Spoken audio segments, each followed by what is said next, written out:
वैसे जरूरी नहीं है, लेकिन वीडियो को लाइक या फिर डिसलाइक करने की कोशिश जरूर किया करें। मूवी के स्टार्ट में हम एक डॉक्टर को देखते हैं जो कि एक नॉर्मल लाइफ गुजार रहे थे, लेकिन फिर देखते ही देखते एक वायरस पूरे सिटी में फैल जाता है। लेकिन किसी को भी इसकी रीजन नहीं पता होती कि आखिर ये वायरस क्यों फैल रहा है। इससे होता ये है कि जो बच्चे इस वायरस की वजह से पैदा होते हैं वो हाइब्रिड होते हैं। हाइब्रिड मीन मतलब आधे तो वो इंसान होते हैं और आधे वो जानवर जैसे दिखते हैं। लेकिन हम देखते हैं कि उस डॉक्टर की वाइफ भी इस वायरस से इन्फेक्टेड हो गई है, तो इसीलिए वो डॉक्टर अपनी वाइफ को हॉस्पिटल लेकर जाता है। लेकिन वो दिखता है कि पूरे सिटी का ही ऐसा हाल है। डॉक्टर काफी परेशान होता है, उसे कुछ भी समझ नहीं आ रही होती कि क्या करना चाहिए। इसके बाद एक आदमी जो कि स्वीपर था वो अपने बेटे को लेकर जंगलों में चला जाता है और इस आदमी का बेटा भी हाइब्रिड था जिसका नाम गस था। उस स्वीपर को ये डर होता है कि अगर मेरा बेटा गस लास्ट मैन के हाथ लग गया तो वो लोग इसे मार देंगे। लास्ट मैन असल में आर्मी का एक ग्रुप होता है जो हाइब्रिड बच्चों को या तो मार देते हैं या उनको रिसर्च के लिए ले जाते हैं। और इस लास्ट मैन ग्रुप का एक जनरल भी होता है। वो स्वीपर अपने बेटे गस को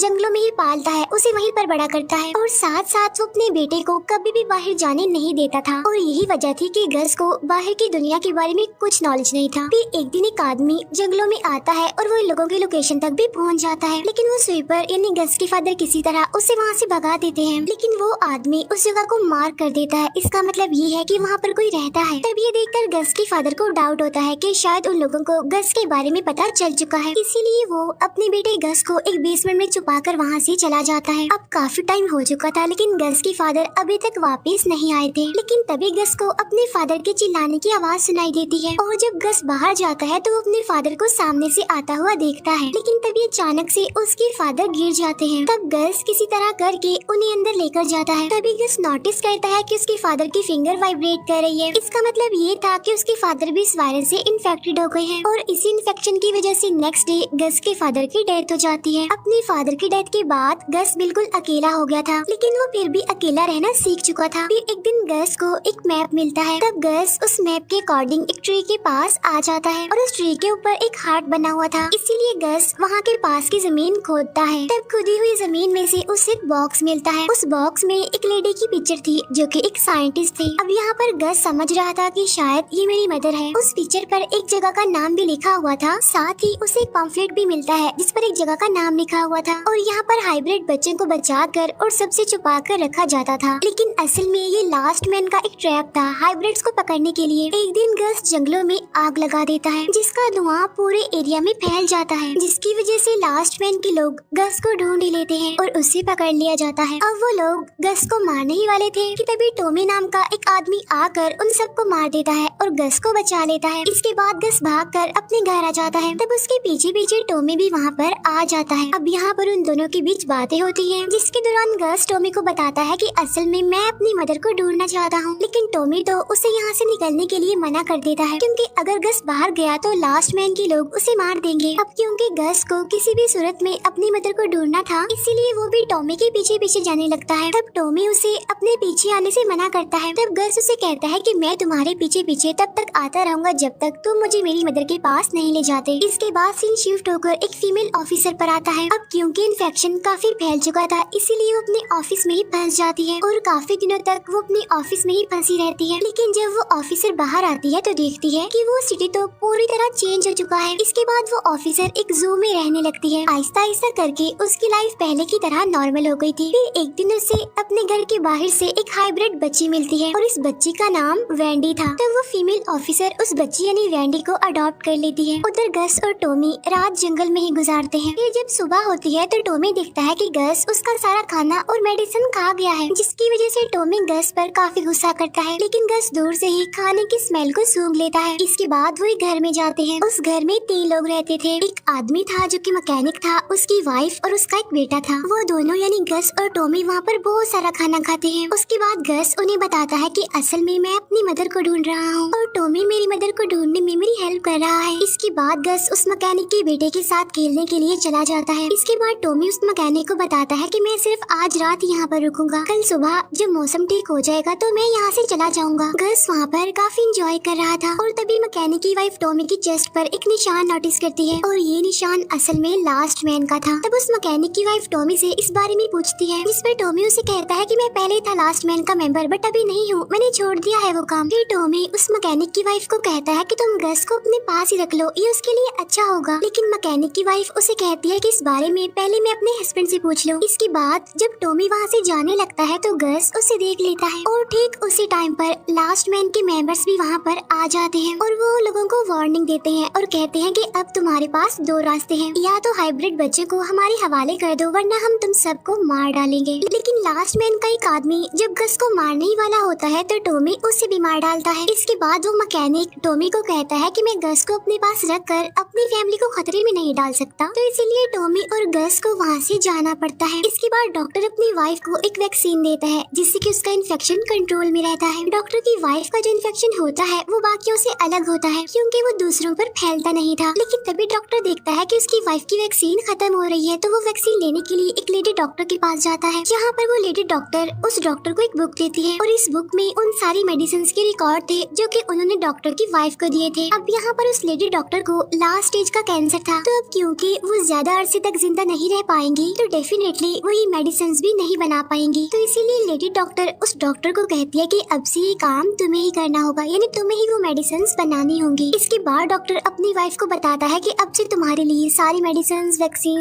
मुझे खुद ही बनानी होंगी। लेकिन उस बुक में मेडिसिन बनाने के लिए एक ऐसी चीज लिखी हुई थी जो वो नहीं कर सकते थे। असल में मेडिसिन बनाने के लिए हाइब्रिड बच्चों के ऑर्गन्स चाहिए थे, जिसके लिए उस डॉक्टर को जिंदा बच्चों की चीर फाड़ करनी होगी। लेकिन वो डॉक्टर ये काम करना नहीं चाहता था, लेकिन फिर भी वो इस काम को करने की काफी कोशिश करता है लेकिन ऐसा नहीं कर पाता। फिर एक दिन डॉक्टर और उनकी वाइफ एक पार्टी में जा रहे होते हैं। यहाँ पर डॉक्टर अपनी वाइफ को पार्टी में जाने के लिए मना करते हैं क्योंकि उसके सिम्टम्स साफ दिखाई दे रहे थे, लेकिन डॉक्टर की वाइफ नहीं मानती, वो जाना चाहती थी। इसके बाद वो लोग पार्टी में चले जाते हैं जहाँ पर सब कुछ नॉर्मल था, लेकिन जिनके घर वो पार्टी में आए थे वो एक नरेटर था और उस नरेटर की उंगली वाइब्रेट करने लगती है, जिसका मतलब साफ था कि वो भी इन्फेक्टेड हो चुका है और इसीलिए वो लोग उसे बांध देते हैं और पूरे घर को आग लगा देते हैं। लेकिन नरेटर की वाइफ को डॉक्टर की वाइफ पर शक होने लगता है। इसके बाद गस और टॉमी एक पुरानी स्कूल बस में जाते हैं। वो आज रात यहीं पर गुजारने का डिसाइड करते हैं। इसके बाद टॉमी गस को कहता है कि कल हम एक ऐसी ट्रेन में बैठेंगे जो सीधा वहाँ पर जाएगी जहाँ पर तुम्हारी मदर होती है। फिर नेक्स्ट डे टॉमी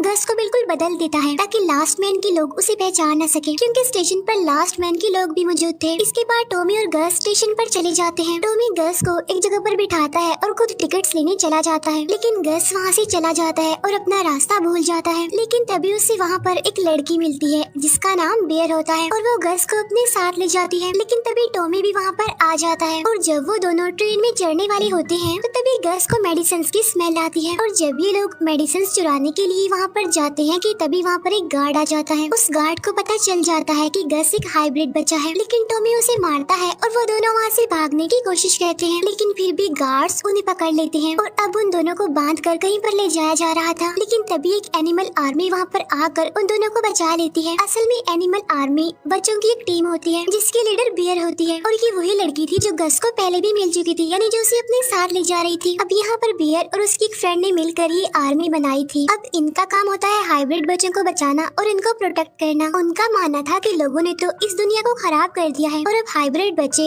इस दुनिया को ठीक करेंगे, इसीलिए तो वो हाइब्रिड बच्चों को बचाकर अपनी टीम में शामिल करते हैं। अब ये लोग टॉमी को मारने ही वाले होते हैं कि गस उन्हें रोक देता है। अब ये बात बियर को काफी अजीब लगती है कि आखिर गस टॉमी को क्यों बचाना चाहता है। इसके बाद बियर गस को बताती है कि हाइब्रिड के आने से पहले ये दुनिया खत्म हो रही थी क्योंकि इंसानों ने इसे बर्बाद कर दिया था, लेकिन जब से हम जैसे लोग इस दुनिया पर आए हैं तो हम अर्थ को ठीक कर रहे हैं और यही वजह है कि हम हाइब्रिड बच्चों को बचाते हैं। गस बियर को बताता है कि असल में मैं अपनी मदर को ढूंढ रहा हूँ और टॉमी इसमें मेरी हेल्प कर रहा है। तो बियर उसे कहती है कि अगर तुम चाहो तो मैं तुम्हारी मदर का पता लगवा सकती हूँ, लेकिन हाँ ये बात हम दोनों के बीच सीक्रेट रहनी चाहिए। यहाँ पर बियर उसे ये भी बताती है कि टॉमी भी उन्हें लास्ट मैन में से एक है जिसने तुम जैसे बहुत सारे लोगों को मारा है। फिर इसके बाद उस नरेटर की वाइफ डॉक्टर के घर आती है और तभी उस नरेटर की वाइफ को पता चल जाता है कि डॉक्टर की वाइफ इन्फेक्टेड है, तो इसीलिए अब वो बाकी लोगों को बचाने जा रही होती है। जहाँ पर वो डॉक्टर उसे रोकने की कोशिश कर रहा होता है, लेकिन उस डॉक्टर का घोड़ा उस लेडी को किक कर देता है जिससे उसकी मौत हो जाती है। इसके बाद वो दोनों हस्बैंड वाइफ उसकी बॉडी को फ्रीजर में छुपा देते हैं। इसके बाद हमें वो फीमेल ऑफिसर और उसकी बेटी वेंडी दिखाई जाती है। वेंडी यानी वही हाइब्रिड बच्ची। असल में उन्हें एक आवाज सुनाई देती है और जब वेंडी की मदर चेक करने जाती है तो वहाँ पर एक हाइब्रिड बच्चा होता है जो के वेंडी का फ्रेंड था। इसके बाद वो फीमेल ऑफिसर उसे भी अपने साथ रख लेती है। इसके बाद वो फीमेल ऑफिसर सभी हाइब्रिड बच्चों को प्रोटेक्ट करने का काम करती है, लेकिन वो रेडियो से कांटेक्ट करती है ताकि किसी को उसकी लोकेशन का पता ना चले। लेकिन उसे हमेशा इस बात का डर होता है कि कहीं लास्ट मैन के लोगों को उनकी लोकेशन का पता न चल जाए। उधर वो एनिमल आर्मी टॉमी को मारने वाले होते हैं, लेकिन तभी बियर अपना डिसीजन चेंज कर लेती है। इसीलिए वो टॉमी को आजाद करने का कहती है, लेकिन जो बियर की फ्रेंड होती है वो ऐसा नहीं चाहती थी कि टॉमी को छोड़ा जाए, तो इसीलिए उनकी आपस में ही लड़ाई होने लगती है। तब इस बात का फायदा उठाकर गस टॉमी को छुड़ा लेता है और वो दोनों वहाँ से भाग जाते हैं। लेकिन तभी अचानक से बियर भी अपनी टीम को छोड़कर वहाँ से चली जाती है। इसके बाद लास्ट मैन ग्रुप का जर्नल उसी लेडी डॉक्टर से मिलता है और वो उस लेडी डॉक्टर से उसी बुक के बारे में पूछता है, जिस पर वो लेडी डॉक्टर कहती है कि वो बुक तो मैंने डॉक्टर को दे दी है, लेकिन वो जर्नल वहाँ से चला जाता है। इससे पहले वो उस लेडी डॉक्टर को मार डालता है। इसके बाद टॉमी गस को कहता है कि मैं तुम्हें वहाँ पर जरूर लेकर जाऊंगा जहाँ पर तुम्हारी मदर रहती है। तभी उन्हें रास्ते में बियर भी मिल जाती है। यहाँ पर बियर गस को उसकी मदर का एड्रेस देती है, जिसमें कि एक सिटी का नाम लिखा हुआ था। इसके बाद वो तीनों ट्रेन के लिए चल पड़ते हैं, लेकिन इससे पहले उन्हें एक ऐसी वैली को पार करना था जहाँ पर मरे हुए हाइब्रिड बच्चों को दफनाया जाता था। तभी डॉक्टर को पता चलता है कि नरेटर की वाइफ को ढूंढा जा रहा है। नरेटर की वाइफ वही जिसकी डेड बॉडी को उन्होंने फ्रीजर में रखा हुआ था। अब इस बात की वजह से वो डॉक्टर काफी परेशान हो जाता है, लेकिन डॉक्टर की वाइफ उसे समझाती है कि इसमें हमारा तो कोई कसूर नहीं है। इसके बाद उन्हें क्लिनिक से एक कॉल आती है क्योंकि उनके लिए एक डिलीवरी बॉक्स आया था, लेकिन जब वो लोग बॉक्स ओपन करते हैं तो वहाँ पर उन्हें हाइब्रिड आउट ऑफ स्टॉक लिखा हुआ मिलता है। और तभी डॉक्टर की वाइफ नोटिस करती है कि फ्रीजर में से पानी बाहर आ रहा है, और जब वो लोग चेक करते हैं तो वहाँ पर उस नरेटर की वाइफ की डेड बॉडी पड़ी होती है। साथ साथ फ्रीजर का डोर भी ओपन था। इसका मतलब ये था कि किसी ने उस नरेटर की डेड बॉडी को देख लिया था। तभी देखकर डॉक्टर और उसकी वाइफ वहाँ से भागने लगते हैं, लेकिन तभी वहाँ पर कुछ लोग आ जाते हैं। लेकिन वो डॉक्टर उनसे झूठ बोलता है कि नरेटर की वाइफ तो इन्फेक्टेड थी। लेकिन तभी डॉक्टर की वाइफ की फिंगर वाइब्रेट करने लगती है, जिसकी वजह से सबको पता चल जाता है कि डॉक्टर की वाइफ भी इन्फेक्टेड है। तो इसीलिए वो लोग उन दोनों को बांध देते हैं। लेकिन डॉक्टर उन्हें काफी समझाने की कोशिश करता है कि मेरी वाइफ का इन्फेक्शन नहीं फैलता, लेकिन वो लोग फिर भी उसकी बात का यकीन नहीं करते और इसीलिए वो उन दोनों को अंदर बंद करके लैब को आग लगा देते हैं। लेकिन तभी वहाँ पर जनरल आकर उन दोनों को बचा लेता है। साथ साथ जनरल को वो बुक भी मिल जाती है जिसे वो लेने यहाँ पर आया था। डॉक्टर की वाइफ जनरल को कहती है कि अगर तुम ट्रीटमेंट चाहते हो तो तुम्हें हम दोनों को छुड़ाना होगा। तब यहाँ पर डॉक्टर जनरल को बताता है कि उस लेडी डॉक्टर के रिसर्च में थोड़ी बहुत कमियां रह गई थी, लेकिन उन कमियों को मैंने ठीक कर दिया है और वायरस का इलाज भी ढूंढ लिया है। और ये वायरस कैसे ठीक हो सकता है मैं तुम्हें तभी बताऊंगा अगर तुम हम दोनों को यहाँ से आजाद करोगे। असल में वो दोनों यहाँ पर जनरल से झूठ बोल रही होती है। दूसरी तरफ वेंडी की फ्रेंड को एक रिबन मिलता है। तब ये देखकर उस फीमेल ऑफिसर को पता चल जाता है कि लास्ट मैन ने आखिर हमें ढूंढ ही लिया है। चेक करने पर वो फीमेल ऑफिसर देखती है कि वहाँ पर तो और भी रिबन्स बंधे हुए हैं। इसका मतलब ये था कि लास्ट मैन ग्रुप ने उनकी इस जगह को मार्क कर दिया है। इसके बाद वेंडी उस फीमेल ऑफिसर यानी अपनी मदर को कहती है कि हमें यहाँ से निकलना चाहिए। इसके बाद हमें वो तीनों दिखाए जाते हैं और उन्हें दूसरी साइड पर जाने के लिए एक ब्रिज को पार करना था। लेकिन तभी वहाँ टॉमी और बियर की आपस में बहस होने लगती है। लेकिन गस अकेले ही ब्रिज को पार करने की कोशिश करता है, लेकिन ब्रिज टूट जाता है जिसकी वजह से गस लटक जाता है। अब यहाँ पर टॉमी गस को बचाने की काफी कोशिश करता है, लेकिन गस नीचे गिर जाता है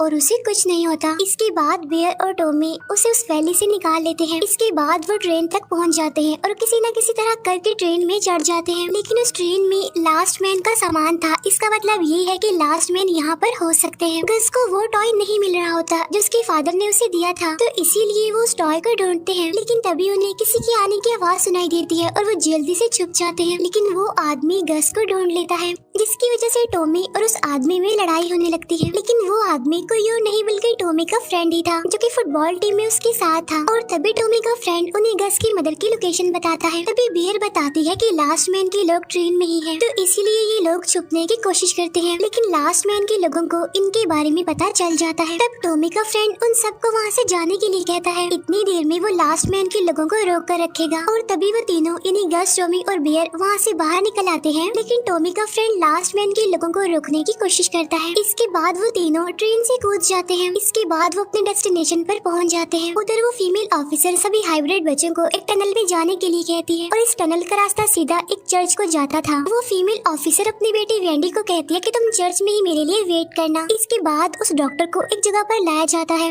जहाँ डॉक्टर की वाइफ को अलग से क्वारंटीन किया जाता है। इसके बाद वो जर्नल डॉक्टर को कहता है कि तुम्हें जो चाहिए मैं तुम्हें वो दे दूंगा, बस मुझे इस वायरस को खत्म करने के लिए मेडिसिन चाहिए। इसके बाद गस अपनी मदर के घर पहुँच जाता है, जहाँ पर उसे उसकी मदर यानी साइंटिस्ट तो नहीं मिलती, बल्कि उसकी मदर की फ्रेंड मिल जाती है। उसकी मदर की फ्रेंड उसे बताती है कि तुम्हारी मदर तो तुम्हें बहुत अरसा पहले ही ढूंढने चली गई थी और उसके बाद वो कभी भी वापस नहीं आई। फिर वो लड़की गस को एक की देती है जो कि एक स्टोर रूम की थी। इसके बाद वो लोग उस स्टोर रूम में जाते हैं जहाँ पर बियर को एक फाइल मिलती है और वो उस फाइल को टॉमी को दिखाती है। और जब गस उस फाइल को दिखता है तो उसके ऊपर उसका नाम लिखा होता है, जिसका मतलब था जेनेटिक यूनिट सीरीज 1, जिससे उन्हें पता चलता है कि वो साइंटिस्ट गस की मदर नहीं है, बल्कि गस को तो एक लैब में बनाया गया था और ये वही लैब थी जिससे ये वायरस निकला था। अब गस इस बात को बर्दाश्त नहीं कर पाता और इसीलिए वो वहाँ से भाग जाता है। इसके बाद हमें फ्लैशबैक का एक सीन दिखाया जाता है जहाँ पर हम गस के फादर यानी उसी स्वीपर को देखते हैं जो कि एक लैब में काम करता था और उसी लैब में वो साइंटिस्ट थी यानी गस की मदर जिसे कहा गया है। फिर एक दिन वो दोनों यानी वो साइंटिस्ट और वो स्वीपर मिलते हैं और आपस में बातें करते हैं और उनकी दोस्ती हो जाती है। फिर वो साइंटिस्ट उस स्वीपर को बताती है कि असल में मैं एक प्रोजेक्ट पर काम कर रही हूँ जिसमें बेसिकली मैं एक माइक्रोब को ढूंढ रही हूँ जिसके बारे में किसी को भी कुछ नहीं पता, लेकिन अभी सिटी में मुझे वो माइक्रोब मिल चुका है जिसे हम लोग एग पर टेस्ट करते हैं और उसके बाद हम वैक्सीन बनाते हैं जिससे लोगों की जान बचाई जा सकती है। लेकिन अगर इसमें कोई गलती या कोई गड़बड़ होगी तो बहुत बुरा होगा क्योंकि लाखों लोगों की जानें जा सकती है। फिर इसके बाद उस साइंटिस्ट के पास उसके फ्रेंड की कॉल आती है और वो उसे बताती है कि आर्मी ने लैब पर कब्जा कर लिया है और आर्मी सारी चीजों को वहाँ से ले जा रही है। वो उस साइंटिस्ट को कहती है कि लेकिन मैंने तुम्हारा प्रोजेक्ट छुपा कर रखा है सबसे। फिर इसके बाद वो दोनों यानी साइंटिस्ट और स्वीपर उसी लैब में जाते हैं। वहाँ जाकर वो साइंटिस्ट स्वीपर को अपना प्रोजेक्ट दिखाती है। असल में जो माइक्रोब उन्होंने यूज किए थे उसे वो गस को बनाने में कामयाब हो गए थे। फिर इसके बाद वो साइंटिस्ट गस को उस स्वीपर को दे देती है क्योंकि अगर गस मिलिट्री के हाथ लग गया तो वो लोग या तो इसे मार देंगे या इस पर रिसर्च करेंगे। इसके बाद वो साइंटिस्ट स्वीपर को कहती है कि तुम गस को यहाँ से लेकर जल्दी से चले जाओ और तब वो स्वीपर करता भी ऐसे है, वो गस को वहाँ से लेकर चला जाता है। तो जाहिर सी बात है कि वो स्वीपर भी गस का फादर नहीं था। इसके बाद गस वहाँ से भागकर एक प्लेन में आता है जिसका रेडियो ऑन था, तब इसीलिए गस जनरल को मैसेज कर देता है। उधर वो जनरल उस फीमेल ऑफिसर के घर को घेर लेता है। फिर जनरल कहता है कि हाइब्रिड बच्चों को मेरे हवाले कर दो, लेकिन वो ऑफिसर यानी वेंडी की मदर ऐसा करने से मना कर देती है। अब यहाँ पर वो ऑफिसर उन्हें रोकने की कोशिश करती है लेकिन नहीं रोक पाती, वो अंदर आ जाते हैं। उधर वेंडी सबको लेकर चर्च में पहुँच जाती है। यहाँ पर वेंडी सभी को टनल के अंदर ही रहने के लिए कहती है, लेकिन तभी वेंडी का फ्रेंड बाहर आ जाता है और वेंडी उसे बचाने जाती है, लेकिन तभी लास्ट मैन के लोग वहाँ पर आकर उन्हें पकड़ लेते हैं। इसके बाद जब वो ऑफिसर वहाँ पर आकर चेक करती है तो वो देखती है कि लास्ट मैन के लोग तो सभी हाइब्रिड बच्चों को वहाँ से ले गए हैं। इसके बाद बियर को एक फोन मिलता है जिसे वो ठीक करने की कोशिश करती है और जल्दी वो फोन ठीक हो जाता है। तब इतनी ही देर में वहाँ पर साइंटिस्ट की फ्रेंड भी आ जाती है। अब यहाँ पर बियर उसे अपने बारे में बताने लगती है कि मेरा असली नाम कुछ और ही है। वो बताती है कि मुझे अडॉप्ट किया गया था लेकिन इन्फेक्शन की वजह से मेरे पेरेंट्स की मौत हो गई, लेकिन मेरी एक बहन थी जो हाइब्रिड थी लेकिन उसे लास्ट मैन के लोग उठा कर ले गए। इसके बाद टॉमी गस को ढूंढ लेता है। यहाँ पर टॉमी गस को बताता है कि मेरा भी एक बेटा था जो बिल्कुल तुम्हारी ही तरह था। एक दिन टॉमी अपनी प्रेग्नेंट वाइफ को हॉस्पिटल लेकर जाता है जहाँ पर टॉमी का बेटा होता है और जब टॉमी उसे देखने जाता है तो वो देखता है कि वो कोई आम बच्चा नहीं है बल्कि वो एक हाइब्रिड बच्चा है। यहाँ पर टॉमी को कुछ भी समझ नहीं आती कि क्या करना चाहिए, इसीलिए वो घबराते हुए वहाँ से चला जाता है। लेकिन जब वो वापस आता है तो वहाँ पर उसका बच्चा और उसकी वाइफ दोनों ही गायब थे और उसके बाद से ही टॉमी ने अपनी वाइफ और अपने बच्चे को कभी भी नहीं देखा। तभी गस टॉमी को बताता है कि मैंने जनरल को भी यहाँ पर बुला लिया है, लेकिन तभी उन्हें गोली चलने की आवाज सुनाई देती है। अब टॉमी तो वहीं पर ही गिर जाता है, लेकिन जनरल के लोग गस को वहाँ से ले जाते हैं। इसके बाद गस को उसे डॉक्टर के पास लाया जाता है। यहाँ पर डॉक्टर को पता चल जाता है कि गस बोल भी सकता है। तब ये देखकर वो डॉक्टर अपने असिस्टेंट को कहता है कि गस के बदले किसी और हाइब्रिड बच्चे को लाया जाए। इसके बाद टॉमी को कोई उठा कर ले जाता है और जब उसे होश आती है तो उसके सामने वही ऑफिसर बैठी होती है और वो टॉमी से हेल्प मांगती है कि तुम्हें मेरे बच्चों को बचाना होगा। इसके बाद गस अपने जैसे बाकी बच्चों से मिलता है। अब बियर एक नंबर पर कॉल करने की कोशिश करती है जो कि उस फोन में ही होता है। वो नंबर कनेक्ट हो जाता है और वो फोन कोई और नहीं बल्कि वही साइंटिस्ट उठाती है जिसे गस की मदर कहा गया था और वो अभी जिंदा थी। वो अलास्का में थी और इस वायरस का इलाज ढूंढ रही थी। और यहीं पर इस मूवी का द एंड हो जाता है। Thank you for watching.